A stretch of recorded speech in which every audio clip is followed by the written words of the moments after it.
एक बार एक गांव में कृति नाम की लड़की रहती थी। कृति गांव की ही एक कोठी में रहती थी, जहां कृति के बाबा गांव के सबसे बड़े जमींदार थे। लेकिन उसके पिता की जुआ खेलने की लत ने उसके पूरे परिवार और दौलत को बर्बाद कर दिया। कृति के परिवार में कोई नहीं था। असल में कृति के पापा ने एक बार जुआ खेलते समय अपना सब कुछ दांव पर लगा दिया और वो हार गए। जुए में हारने पर दौलत तो गई ही गई, साथ ही साथ कृति की माँ ने भी तंग आकर जहर खा लिया। कृति की माँ के बाद उसके पिता भी ज्यादा दिन नहीं जिए और ज्यादा शराब पीने से उनका लिवर फेल हो गया और उनकी मौत हो गई। अपने पिता की इस जुए की आदत का सबसे बड़ा शिकार बनी अनाथ कृति। उस बेचारी का क्या दोष था? अब ना ही उसका कोई ख्याल रखने वाला था और ना कोई रोटी देने वाला। पेट पालने के लिए मजबूरन कृति गाँव के घरों में झाड़ू पोछा करती। कृति का ये सब करने का बिल्कुल भी मन नहीं करता, क्योंकि जिस घर में वो काम करती थी उसका मालिक उसे बुरी नजरों से देखता था। लेकिन 2 वक्त की रोटी के लिए कृति ये सब भी झेल लेती थी।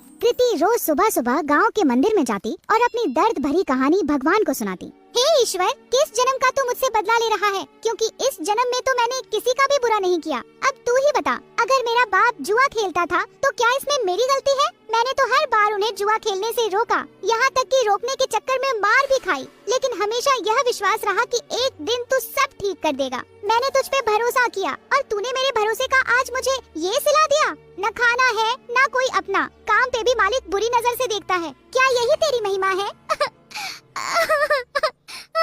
कृति की आंखों में आंसू भर आए और वो वहीं बैठकर फूट फूट कर रोने लगी। लेकिन कृति ने आंसू पोंछे और वहाँ से उठकर जाने लगी कि तभी उस मंदिर के बाहर एक बूढ़ा आदमी दिखा जो उसे घूर रहा था। कृति को लगा कि ऐसे ही कोई भिखारी होगा जो उसे रोता हुआ देखकर घूर रहा हो। कृति उस पर बिना ध्यान दिए वहाँ से तुरंत अपने घर चलती बनी। लेकिन अब तो उस बूढ़े आदमी की कृति को देखने की आदत पड़ गई थी। जब भी कृति मंदिर जाती और भगवान को अपनी आप बीती बताती, वो बूढ़ा वहीं खड़ा उसकी बातें सुनता और उसे घूरा करता, लेकिन कभी मंदिर के बाहर कृति का पीछा नहीं करता। कृति को लगा कि वो बेचारा भीख की आस में उसे देखा करता है। कृति के पास कोई बहुत ज्यादा पैसे नहीं थे, फिर भी वो दान पुण्य करने में बिल्कुल भी हिचकिचाती नहीं थी। एक दिन मंदिर के बाहर खड़ा वो बूढ़ा आदमी जब कृति को घूर रहा था तो कृति भगवान के पास जाने की बजाय उस बूढ़े के पास गई। बाबा जी, अगर पैसे चाहिए तो बेहिचक मांग लिया करो, ऐसे किसी और को घूरोगे तो वो गलत मतलब निकालेगा। काश बेटा, तेरे जैसा साफ दिल भगवान ने सबको दिया होता। कुछ दे दे बेटा।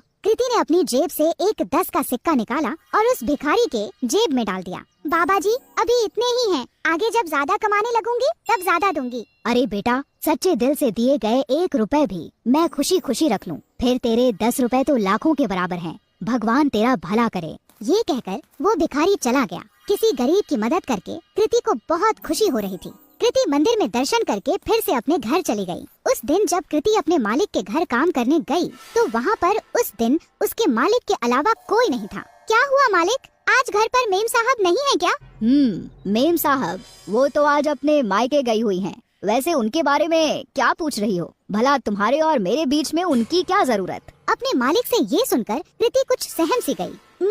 मालिक, मैं जरा घर की साफ सफाई कर देती हूँ। ये कहकर कृति घर की साफ सफाई करने लगी। अपने मालिक के डर के मारे आज कृति ने जल्दी जल्दी सारा काम खत्म कर दिया। लेकिन काम करके जैसे ही कृति घर जाने के लिए दरवाजे की ओर बढ़ी, वैसे ही उसका मालिक दरवाजे के सामने आकर खड़ा हो गया। मालिक, दरवाजे से हट जाइए, मुझे घर जाना है। लेकिन मालिक अपनी जगह से टस से मस न हुआ और वहीं खड़ा रहा। मालिक, दरवाजे से हटिए। ये कहकर जैसे ही कृति ने मालिक को दरवाजे से हटाने की कोशिश की, वैसे ही मालिक ने कृति का हाथ पकड़ लिया। अरे ऐसे कैसे जाने दूं? आज तो मौका मिला है मुझे। बीवी भी घर पर नहीं है, आज तो तुझे नहीं जाने दूंगा। ये कहकर मालिक तुरंत कृति पर लपका। डरी सहमी कृति तुरंत अपनी इज्जत बचाने के लिए भागी, लेकिन उसका मालिक उसका पीछा नहीं छोड़ रहा था। तभी एक कोने में कृति को डंडा पड़ा हुआ दिखा और वो उसके पीछे दौड़ी। अब की बार कृति का मालिक जैसे ही उसे पकड़ने के लिए लपका, वैसे ही कृति ने उस डंडे को उठाकर उस मालिक के सर पर दे मारा और तुरंत दरवाजे से निकलकर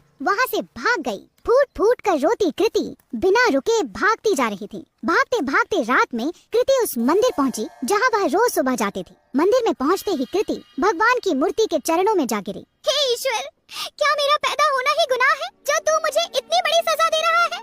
क्या गरीब और लाचार होने की यही सजा होती है कि कोई भी आकर हमारी इज्जत पर हाथ डाले? कृति की आंखों से फिर आंसू फूट पड़े। कृति ने आंसू पोंछकर जब आसपास देखा तो पाया कि वो बूढ़ा आदमी फिर वहीं खड़ा था।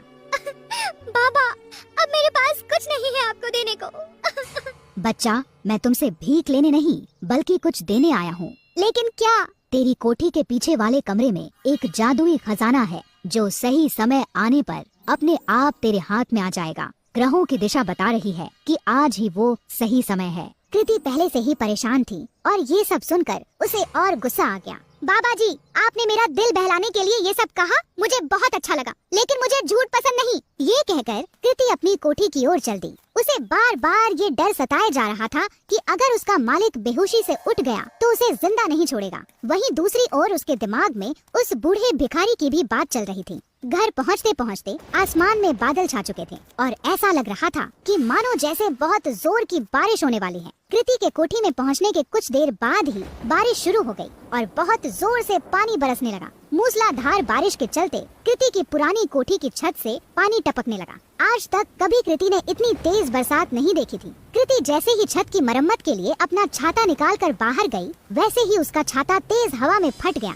परेशान कृति फिर अंदर आई और सर ढकने के लिए कुछ ढूंढने लगी। आगे कुछ ना मिलने पर वो कोठी के पिछले हिस्से में चली गई, जहाँ उसके बाबा का पुराना कबाड़ रखा था। ढूंढते ढूंढते उसी कबाड़ में कृति को एक छाता मिला। चलो इसी से काम चलाया जाए, ये कहकर कृति मरम्मत का सामान लेकर जैसे ही बारिश में बाहर निकली, बारिश की बूंदें पड़ते ही उस छाते से सोने के सिक्कों की बरसात होने लगी। कृति को ये सब देखकर अपनी आंखों पर विश्वास नहीं हुआ कि उस बूढ़े भिखारी की बात सच निकली। कृति उन सिक्कों को समेटकर अंदर कमरे में आ गई और उसने उन्हें गौर से देखा तो उन्हें सोने का पाया। खुशी से पागल कृति की आंखों में आंसू आ गए। अब मुझे अपने मालिक के जैसे गंदे लोगों के लिए काम करने की जरूरत नहीं। कृति ने उसी रात अपना सामान बांधा और इस गांव को छोड़कर उस छाते के साथ निकल गई। एक दूर बड़े शहर में जाकर उन सोने के सिक्कों को बेचकर कृति को खूब पैसे मिले, जिससे उसने एक घर, एक गाड़ी और अपनी सारी ख्वाहिशें पूरी कर ली। यही नहीं, उसने अपना खुद का बिजनेस ही शुरू कर दिया।